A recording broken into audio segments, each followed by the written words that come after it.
ನಮಸ್ಕಾರ ಫ್ರೆಂಡ್ಸ್, ನಾನು ಶ್ವೇತಾ ರಾಜೇಂದ್ರನ್ ಮಾತಾಡ್ತಾ ಇರೋದು ಲಕ್ಷ್ಮಿತಾ ರಾಯರ್ ಮಗಳು ಕನ್ನಡ ಯೂಟ್ಯೂಬ್ ಚಾನಲ್ಗೆ ತಮ್ಮೆಲ್ಲರಿಗೂ ಆತ್ಮೀಯವಾದ ಸ್ವಾಗತ.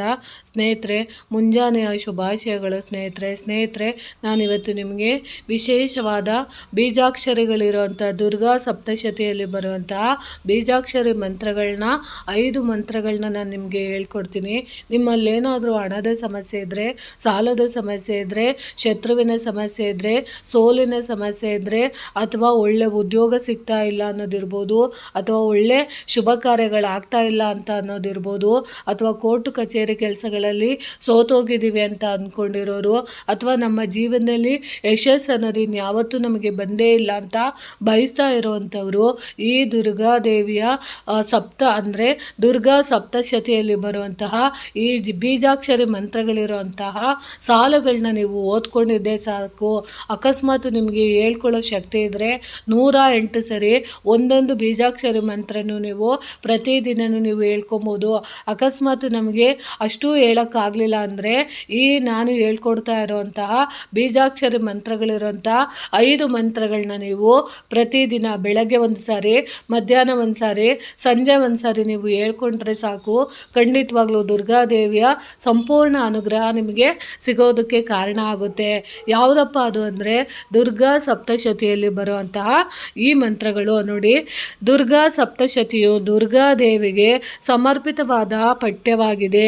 ಈ ಪಠ್ಯವನ್ನು ಭಕ್ತರು ಹೆಚ್ಚಾಗಿ ನವರಾತ್ರಿಯ ಸಮಯದಲ್ಲಿ ಪಠಿಸುತ್ತಾರೆ. ನವರಾತ್ರಿ ಸಮಯದಲ್ಲಿ ದುರ್ಗಾ ಸಪ್ತಶತಿಯಲ್ಲಿನ ದುರ್ಗಾದೇವಿಗೆ ಸಮರ್ಪಿತವಾದ ಈ ಮಂತ್ರಗಳನ್ನು ಪಠಿಸಬೇಕಾಗುತ್ತದೆ. ದುರ್ಗಾ ಸಪ್ತಶತಿಯಲ್ಲಿನ ಯಾವ ಮಂತ್ರಗಳನ್ನು ನಾವು ನವರಾತ್ರಿಯಲ್ಲಿ ಪಠಿಸಬೇಕು, ಇದರಿಂದ ಆಗುವ ಪ್ರಯೋಜನಗಳು ನೋಡಿ.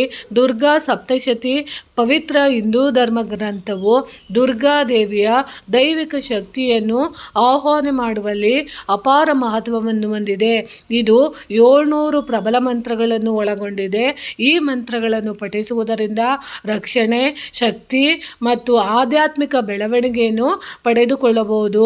ದುರ್ಗಾ ಸಪ್ತಶತಿಯನ್ನು 13 ಅಧ್ಯಾಯಗಳಾಗಿ ವಿಂಗಡಿಸಲಾಗಿದೆ. ಪ್ರತಿಯೊಂದು ಅಧ್ಯಾಯಗಳು ದೇವಿಯ ವಿಭಿನ್ನ ಅಂಶವನ್ನು ತಿಳಿಸುತ್ತದೆ.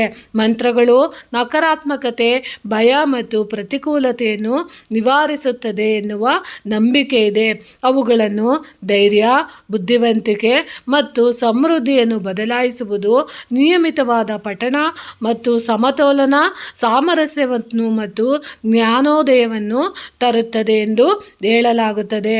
ಭಕ್ತಾದಿಗಳು ನವರಾತ್ರಿ ಮತ್ತು ಇತರ ಮಂಗಳಕರ ಸಂದರ್ಭಗಳಲ್ಲಿ ದುರ್ಗಾ ಸಪ್ತಶತಿಯ ಶಕ್ತಿಯುತ ಮಂತ್ರಗಳನ್ನು ಪಠಿಸಬೇಕಾಗುತ್ತದೆ.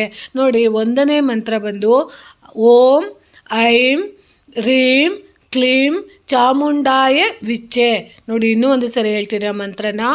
ಓಂ ಐಂ ರೀಂ ಕ್ಲೀಂ ಚಾಮುಂಡಾಯ ವಿಚ್ಚೆ. ಈ ಮಂತ್ರವು ದುರ್ಗಾದೇವಿಯ ಶಕ್ತಿಯನ್ನು ಆಹ್ವಾನ ಮಾಡುವ ಮಂತ್ರವಾಗಿದೆ. ಆಕೆಯ ರಕ್ಷಣೆ ಮತ್ತು ಮಾರ್ಗದರ್ಶನವನ್ನು ಬಯಸುವವರು ಈ ಮಂತ್ರವನ್ನು ಪಠಿಸಬೇಕಾಗುತ್ತದೆ. ಈ ಮಂತ್ರವನ್ನು ಪಠಿಸುವುದರಿಂದ ನಕಾರಾತ್ಮಕತೆಯಿಂದ ರಕ್ಷಣೆ ನೀಡುತ್ತದೆ, ಆಧ್ಯಾತ್ಮಿಕ ಬೆಳವಣಿಗೆಯನ್ನು ಬೆಳೆಸುತ್ತದೆ ಮತ್ತು ಬುದ್ಧಿವಂತಿಕೆಯನ್ನು ನೀಡುತ್ತದೆ. ಆಲೋಚನೆಯ ಸ್ಪಷ್ಟತೆ ಮತ್ತು ಆಂತರಿಕ ಶಕ್ತಿಯನ್ನು ಹೆಚ್ಚಿಸುವುದಕ್ಕೆ ಸಹಾಯ ಮಾಡುತ್ತದೆ. ನೋಡಿ ಸ್ನೇಹಿತರೆ, ಆಯಿತಾ. ಈಗ 2ನೇ ಮಂತ್ರ ಬಂದು ಓಂ ಸರ್ವೇಶಂ ಸ್ವಸ್ತಿರ್ಭವತು. ನೋಡಿ, ಇನ್ನೂ ಒಂದು ಸರಿ ಹೇಳ್ತೀನಿ ಆ ಮಂತ್ರನ. ಓಂ ಸರ್ವೇಶಂ ಸ್ವಸ್ತಿರ್ಭವತು. ಇದು 2ನೇ ಮಂತ್ರ. ಈ ಮಂತ್ರವು ಸಾರ್ವತ್ರಿಕ ರಕ್ಷಣೆ ಮತ್ತು ಸಮೃದ್ಧಿಯನ್ನು ನೀಡುತ್ತದೆ. ಸರ್ವೇಶಂ ಎಂದರೆ ಎಲ್ಲ ಜೀವಿಗಳು, ಸ್ವಸ್ತಿರ್ಭವತು ಎಂದರೆ ಅವರು ಯೋಗಕ್ಷೇಮವನ್ನು ಪಡೆಯಲಿ ಎನ್ನುವ ಅರ್ಥವನ್ನು ನೀಡುತ್ತದೆ.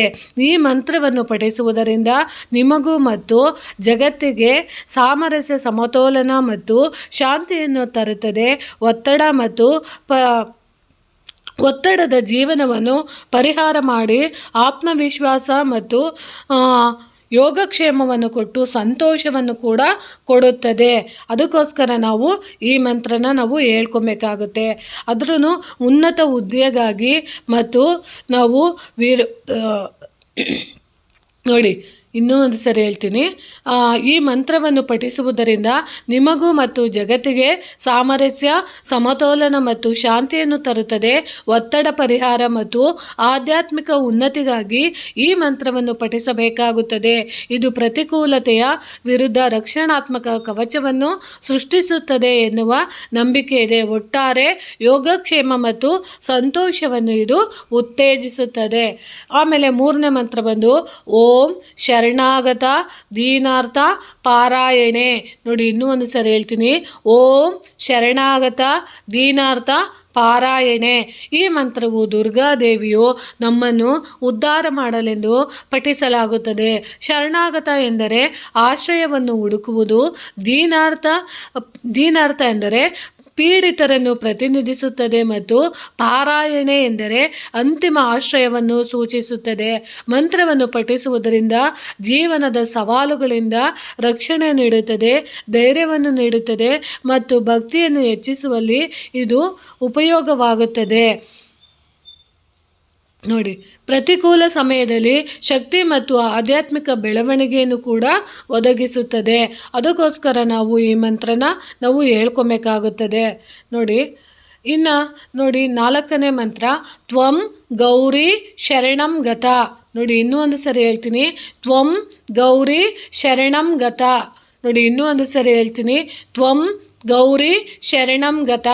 ಈ ಮಂತ್ರವು ಗೌರಿ ದೇವಿಗೆ ಶರಣಾಗುವುದರ ಸೂಚನೆಯಾಗಿದೆ. ಆಕೆಯ ರಕ್ಷಣೆ ಮತ್ತು ಮಾರ್ಗದರ್ಶನವನ್ನು ಪಡೆಯಬಹುದಾಗಿದೆ. ತ್ವಂ ಎಂದರೆ ನೀನು, ಗೌರಿ ಎಂಬುದು ದುರ್ಗಾದೇವಿ ಹೆಸರು ಮತ್ತು ಶರಣಂ ಗತ ಎಂದರೆ ಆಶ್ರಯ ಪಡೆಯುವುದನ್ನು ಸೂಚಿಸುತ್ತದೆ. ಈ ಮಂತ್ರವನ್ನು ಪಠಿಸುವುದರಿಂದ ಸ್ವಯಂ ಶರಣಾಗತಿ, ನಂಬಿಕೆ ಮತ್ತು ಭಕ್ತಿಯು ನಮ್ಮಲ್ಲಿ ಹೆಚ್ಚಾಗುತ್ತದೆ. ಮಾನಸಿಕ ಸ್ಪಷ್ಟತೆ ಮತ್ತು ಆಂತರಿಕ ಶಾಂತಿ ಮತ್ತು ಆಧ್ಯಾತ್ಮಿಕ ವಿಮೋಚನೆಯನ್ನು ನಾವು ಪಡೆದುಕೊಳ್ಳಬಹುದಾಗಿದೆ. ಇದು ಭಯ ಮತ್ತು ಆತಂಕ ಮತ್ತು ನಕಾರಾತ್ಮಕತೆಯನ್ನು ನಿವಾರಿಸುವುದು ಎನ್ನುವ ನಂಬಿಕೆ ಇದೆ. ನೋಡಿ ಸ್ನೇಹಿತರೆ, ಈ ರೀತಿ ನೀವು ಮಾಡ್ಕೋಬೇಕಾಗುತ್ತೆ. ಇನ್ನೊಂದು 4ನೇ ಮಂತ್ರ ನೋಡಿ, ಓಂ ಕಾತ್ಯಾಯನಾಯ ವಿದ್ಮಹೆ. ನೋಡಿ ಇನ್ನೂ ಒಂದು ಸರಿ ಹೇಳ್ತೀನಿ. ಓಂ ಕಾತ್ಯಾಯನಾಯ ವಿದ್ಮಹೆ. ನೋಡಿ ಇನ್ನೂ ಒಂದು ಸರಿ ಹೇಳ್ತೀನಿ. ಓಂ ಕಾತ್ಯಾಯನಾಯ ವಿದ್ಮಹೆ. ಈ ಮಂತ್ರವು ದುರ್ಗಾದೇವಿಯ ಶಕ್ತಿಯು ಮತ್ತು ಮೂರ್ತ ರೂಪವಾದ ಕಾತ್ಯಾಯಿನಿ ದೇವಿಯನ್ನು ಆಹ್ವಾನ ಮಾಡಲು ಸಹಕಾರಿಯಾದ ಮಂತ್ರವಾಗಿದೆ. ಕಾತ್ಯಾಯನಾಯ ಎಂಬುದು ಕಾತ್ಯಾಯಿನಿ ದೇವಿಯ ಹೆಸರು ಮತ್ತು ವಿದ್ಮಹೆ ಎಂದರೆ ಧ್ಯಾನ ಎಂಬ ಈ ಮಂತ್ರವನ್ನು ಪಠಿಸುವುದರಿಂದ ಆಧ್ಯಾತ್ಮಿಕ ಬೆಳವಣಿಗೆ, ಬುದ್ಧಿವಂತಿಕೆ ಮತ್ತು ಆಂತರಿಕ ಶಕ್ತಿಯನ್ನು ಹೊಂದಬಹುದಾಗಿದೆ. ನಮ್ಮ ಜೀವನದಲ್ಲಿ